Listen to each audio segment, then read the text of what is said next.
Bonsoir à toutes, bonsoir à tous et bienvenue dans ce live.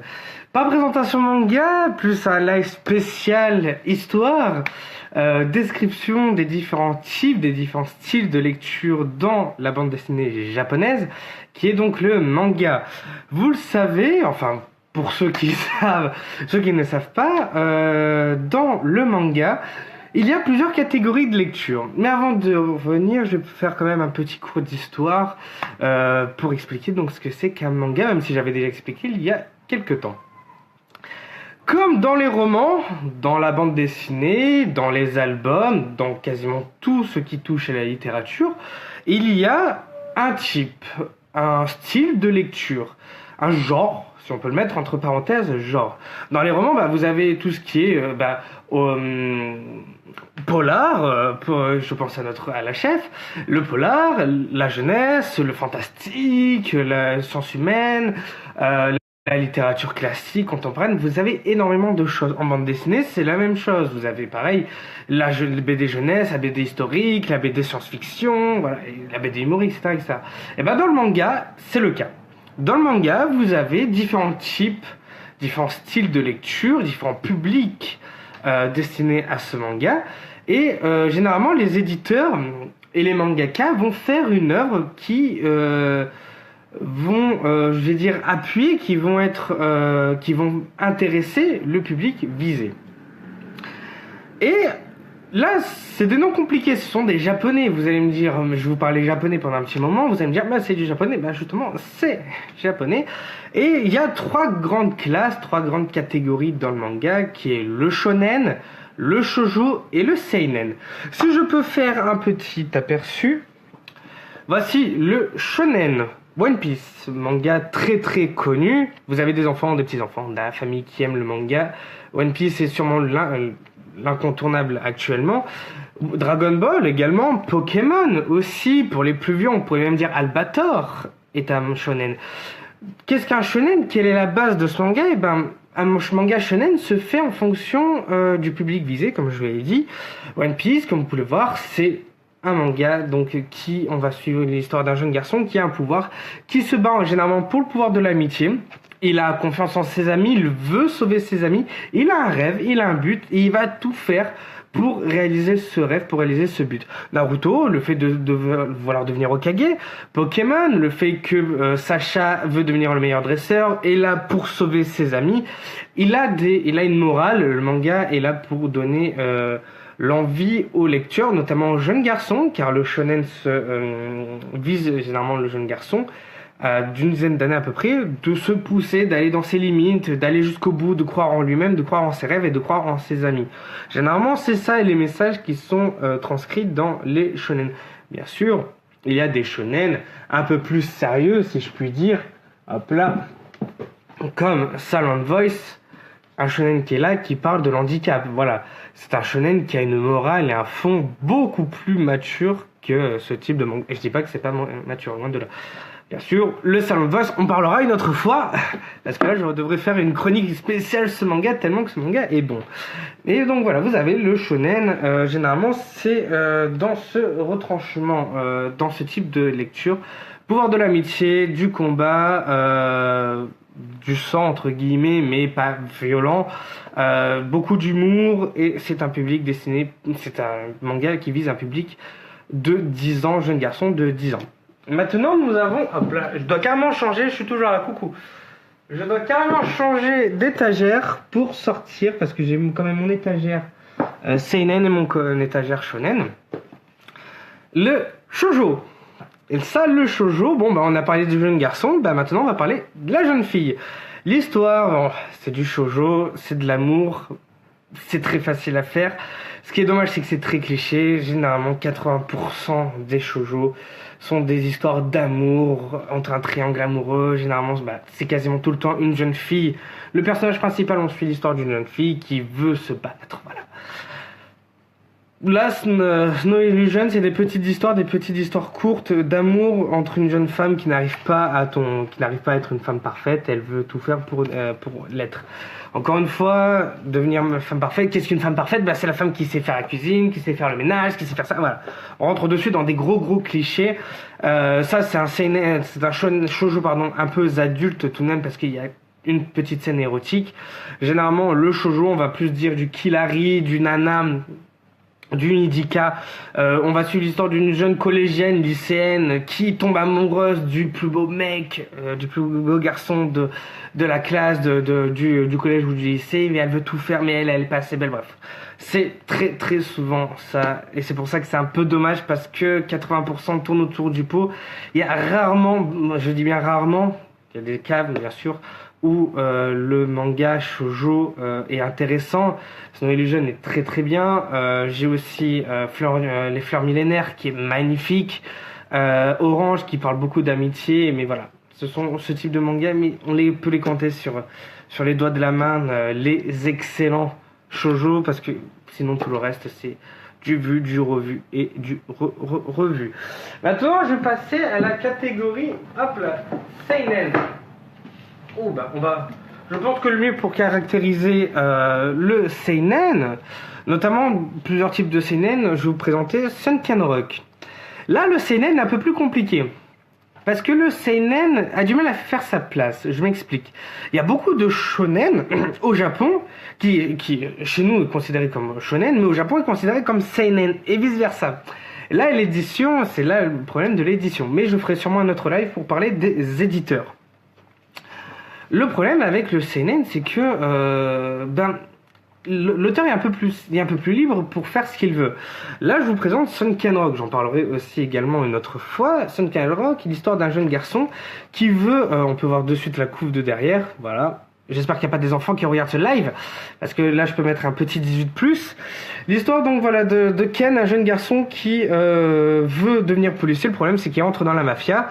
Et on peut voir de suite le chara-design, le dessin, qui est beaucoup plus joli, c'est sûr. J'adore le dessin de Sunken Rock. Mais on peut voir que c'est beaucoup plus sérieux, beaucoup plus dur. Et bien sûr, il y a énormément de sang. Il y a énormément donc de combats. Là, c'est des mangas qui sont destinés pour un public digne de 16 ans minimum. Encore une fois, si vous avez un enfant, je me permets de vous le montrer. Si vous avez des enfants qui regardent, hop là, voilà, vous pouvez voir directement. Je passe vite fait pour ne pas me faire striker. Le seinen, c'est plus un manga réservé à un adulte. Ce n'est pas du hentai. Là est la différence. C'est un manga, voilà, où il y a beaucoup de violence. C'est soit politique, soit philosophique, psychologique, ou alors gore. Mais comme je l'ai dit, ça c'est les trois grandes catégories. Shonen, shoujo, seinen. Le shonen, on peut aussi considérer les mangas kids, donc les premières lectures telles que Shi et Pokémon, des mangas qui sont destinés pour les publics très jeunes, pour apprendre à lire. Le shoujo, généralement, il y a un peu de l'érotisme aussi dans le shoujo. C'est seinen, ça comprend l'érotisme, mais le shoujo aussi. Et ensuite, on a bien sûr les mangas appelés pornographiques, les mangas hentai. Là, c'est interdit moins de 18 ans, enfin au Japon 21 ans. C'est du porno, il n'y a pas d'autre mot à dire. Il n'y a pas d'histoire, on peut pas faire d'histoire. C'est du porno, je vais pas décrire, vous savez ce que c'est. Et ensuite, donc, il y a plusieurs mangas, et ce qui est bien, très instructif, merci beaucoup.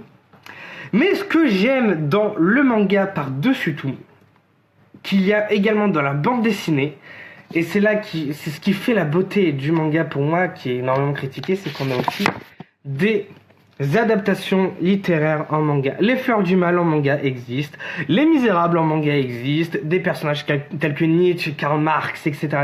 existent, et on a le droit à leur adaptation en manga.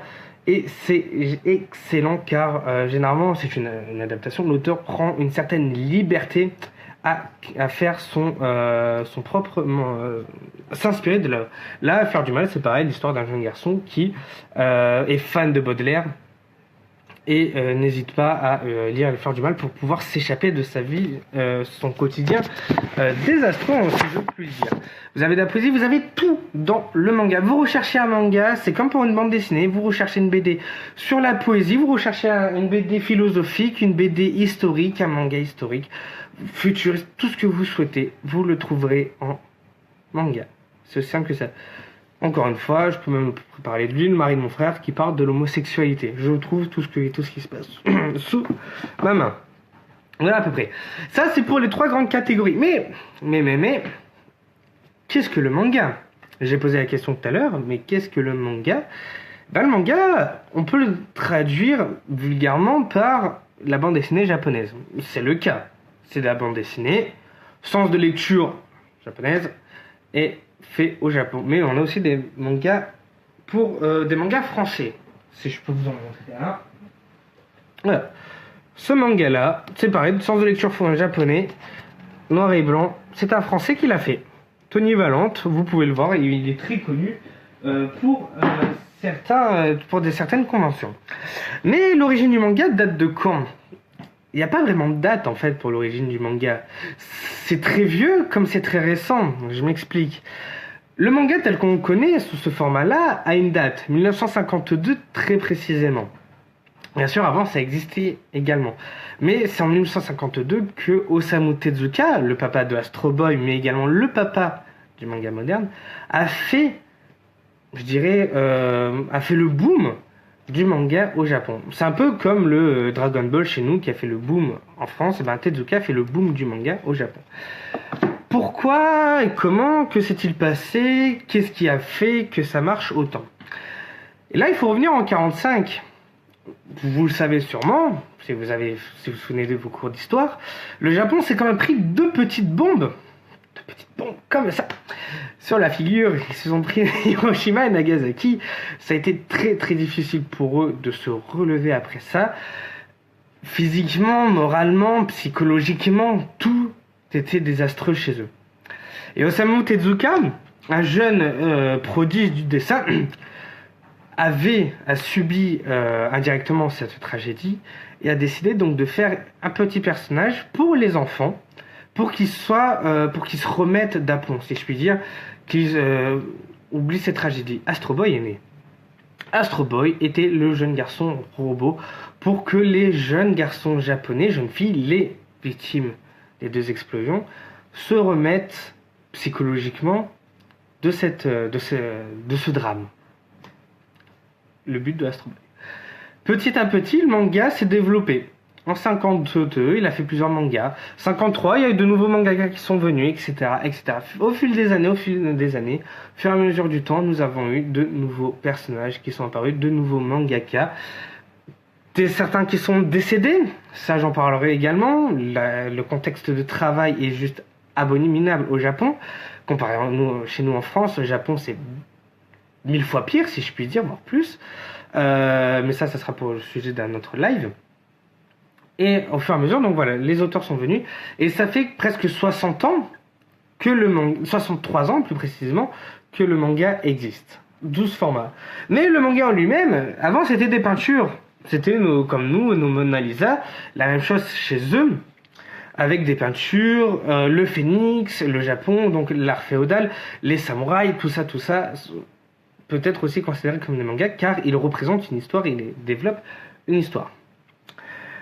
Mais j'ai pas parlé d'un thème. Le neketsu. Là, pour ceux qui ont des enfants, je dirais des adolescents qui regardent beaucoup d'animés, beaucoup de mangas, on entend souvent parler de termes de shonen neketsu. Là, on va revenir sur du One Piece. C'est le mainstream, entre guillemets, c'est généralement le pouvoir de l'amitié, etc., etc. Mais là où beaucoup de personnes pensent que c'est Dragon Ball qui a mis en place le shonen neketsu, donc le pouvoir de l'amitié, le gros combat, ah, je suis trop fort, je crois en mes pouvoirs, je crois en mes amis.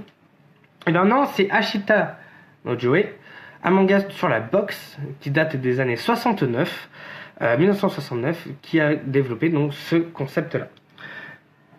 Le manga est en pleine progression. Je refuse de croire, car c'est pas vrai, quand on me dit que le manga se meurt, que le manga périt, ce n'est absolument pas vrai. Le manga est en pleine expansion, en pleine évolution. Tous les ans, nous avons à peu près 10 000 nouvelles œuvres qui arrivent chez nous. Que ce soit en manga, en roman, japonais, je parle bien japonais. Donc pour vous dire que c'est en grosse évolution. Il y a eu des moments où les ventes étaient pas top, mais ça encore une fois j'en reparlerai sûrement dans les éditions. Le manga continue de se développer. N'hésitez pas vous-même à lire des mangas. Vous avez de tout. Vous recherchez une œuvre, n'hésitez pas à demander. Ne soyez pas surpris, c'est sûr que les premières fois où vous lirez du manga, ça sera à l'envers, vous serez perdu, c'est normal, il faut un début à tout. Mais ne crachez pas sur le manga parce que c'est du violent, c'est pas intelligent, c'est entièrement faux. Je peux vous trouver des œuvres qui sont beaucoup plus intelligentes que de la pensée nietzschéenne, que des mangas que des œuvres telles que les œuvres de Camus, romans, etc. Des mangas qui s'inspirent de ces œuvres. Vous avez encore une fois tout ce que vous souhaitez dans le manga, des œuvres pour les enfants comme pour les plus vieux, de la philosophie, de la psychologie, du polar, du shonen, des combats, de l'aventure, de la vie quotidienne, de l'historique. Encore une fois, est-ce que j'en ai est-ce que j'ai un manga historique? Ouais, j'en ai un là. Hop là. Ad Astra, l'histoire de l'Empire romain, de la bataille, de la défaite de la Gaule, de la bataille de l'Empire romain. Qu'est-ce que j'ai d'autre? Voilà, j'ai beaucoup sinon des histoires sur la Seconde Guerre mondiale. Vous souhaitez aussi sur du sport, vous avez sur le sport du futurisme, vous avez du futuriste. Qu'est-ce que j'ai d'autre? De la psychologie, je l'ai dit. Voilà, vous avez énormément de mangas, même des mangas qui parlent de l'Alzheimer, si je puis dire. Si je peux vous le montrer, il est juste là. Hop là. Ce manga-là, de l'Oiseau Bleu, parle d'un homme qui est atteint d'Alzheimer et qui essaie donc de se remémorer de sa jeune vie quand il était enfant, quand il n'était pas malade. Vous voyez à peu près tout ce qu'on peut voir dans le manga. Et c'est pas fini. Et rien que ma collection fait plus de 2000 œuvres, le parler de toutes ces 2000 œuvres, j'en ai pas fini. Mais je compte bien tous vous les présenter, car il y a beaucoup de choses à dire. Voilà, je pense que j'ai à peu près tout dit sur le manga. Je me fais un petit récap. Il existe 3 types principaux de manga: shonen, shoujo et seinen. Et ces 3 grands types se séparent en plusieurs petites branches de manga. Voilà, c'était tout pour moi. J'espère que ça vous a plu. J'espère que vous avez appris pas mal de choses sur le manga. Il y a encore pas mal de choses à en dire, c'est sûr. Les éditions, les coûts, pourquoi est-ce qu'un manga a ce prix-là. Les différentes œuvres à parler, comme vous verrez au fur et à mesure des lives, que le manga est adapté pour tout le monde. Et tout le monde peut aimer le manga. C'est en gros ma bataille. et que vous trouverez vraiment de tout. Merci à vous d'avoir suivi ce live, j'espère qu'il vous a plu et je vous dis donc à bientôt pour des prochains lives. Ciao ciao.